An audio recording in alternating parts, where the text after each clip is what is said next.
Hello, I'm Marc, Sumner, host of the Channel Chat podcast show, and today we are in Berlin at Empower 25, and I have the pleasure of Stefan Voss, the product manager or VP of product management at Enable, with me actually in the front of the hotel. Stefan, how are we doing? We're doing great. Thanks, man. Thanks, Marc, for having us.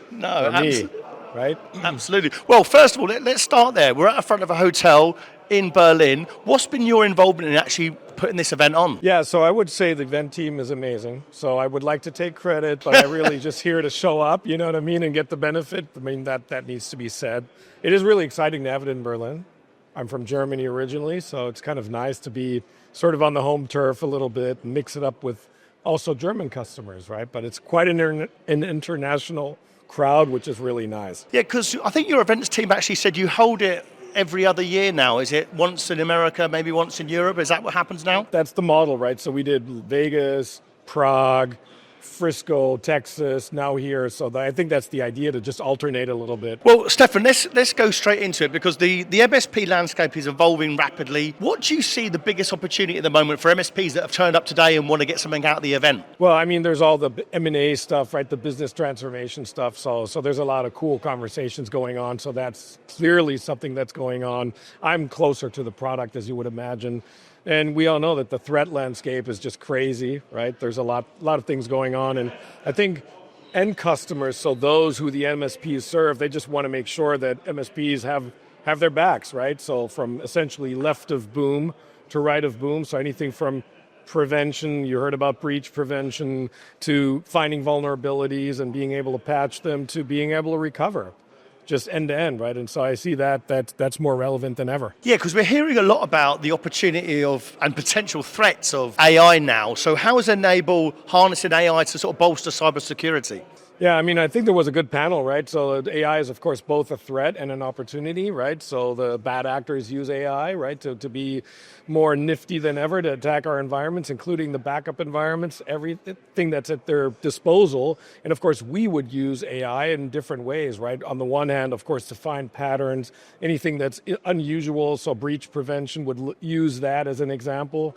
But we also use it for technician efficiency. Everything we do needs to make the lives of our technicians easier. Because one thing is clear, we're not getting all of a sudden 500 more people with expertise, you know, that are going to come knocking on our door, right? On the panel this morning, or actually on stage this morning, John, your CEO, talked a lot about the importance of standardizing and automating processes. But how do you strike the balance between helping customers and potentially losing a bit of personal touch there as well? You can actually use automation to free up some time to do that. So take the case in point backup, right? If you have 10 people and 3 or 4 of those folks are just managing the infrastructure just to do backup, and then you kind of like end up in a place like Cove, and then all of a sudden it's one person doing it part-time. That's great.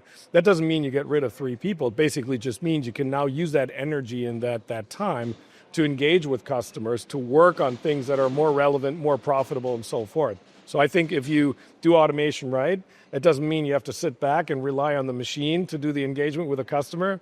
It just frees up your time to have more relevant conversations, because now you have the time to do it. Stefan, we heard this morning that the prime targets for cyber attacks are smaller organizations. How is Enable helping those smaller companies protect themselves? Well, I mean, obviously we have end customers, but often it's the solutions provider or the MSP, right, that serves those customers. And our job is to give them the tools to do it.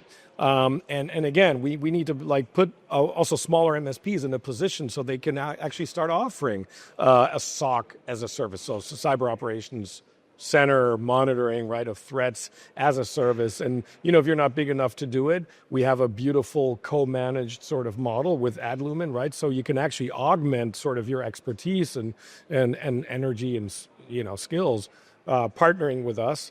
And then it's, of course, having an end-to-end portfolio, right? It's not enough if you're really great at backup, but you have to look somewhere else for an MDR solution and vice versa, right? So being able to have an end-to-end sort of cyber resiliency story where you can also sort of tap into our resources, I think that makes the difference. Stefan, how does events like these enable strategies in the market? How does it help the community and bring MSPs together and start sharing ideas? Because one thing I heard this morning when David Weeks was on stage, he talked about the threats are outside. It's actually the community internally helping each other. So if you're a £5 million MSP, you can learn off a £50 million MSP. So how does it help your strategy internally?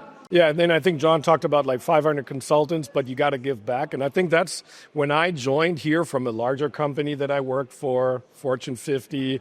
They did events as well, but it was very transactional. You go in, it's a selling show. What I really love about this show, it's you actually have this community of 500 people, but your job is, as one of them, to give back to the other 499, right? So we all are indeed learning from one another. Even the panels we are doing, I'm not presenting why Cove is great. I'm actually having a discussion with people who are using it so that the practitioners can exchange best practices and so forth. And I think that's what sets this event apart. It's a little bit like a family. Yeah. And people challenge each other. They don't see it as a threat. And to your point, large organizations can also learn from small ones and vice versa. It's not always like the smaller ones. Wow, I want to be large like this other guy over here, right? So we just have different markets. We have different segments. And that's, I think, the power. So as David Weeks, I think, says, the answer is in the room. But we have to get out there and talk, right? One of the things I really liked about what you did today, I don't think you were actually in the room, but there was a session about feedback, getting feedback from the MSPs, getting feedback from partners, getting feedback from distribution. Being VP of product management, how do you take feedback? Do you take it on the chin if you get feedback about the product? I love it. I mean, that's product manager's dream. I mean, if everyone comes and says, "Oh, your product is amazing, it's great," yeah. That's wonderful, but it doesn't scratch my itch. I always want to know what's not so good. And we get that, right? And so what we did this time, which is a little bit unique, we actually have engineers also for the first time coming here. And that's really nice, so they can engage. And it's so cool, right? So we see them also dabbling in selling a little bit and positioning because they're really proud. And it's really hard, and so we get to experience what the world of go-to-market looks like, but they get to engage with customers and just hear that feedback firsthand, and they love it. It's absolutely liberating. And my last question, Stefan, if you were going to give one bit of advice to all the MSPs out there for 2025, what they should be doing in the market to win more business and be ahead of the game, what should they be doing? Yeah, I would say pragmatic, right? But I mean, the security, cyber, that's real, right? And I would stop selling backup, right? The best way to sell backup is by not selling backup and maybe think about recovery, right? In the context of cyber resilience as a whole.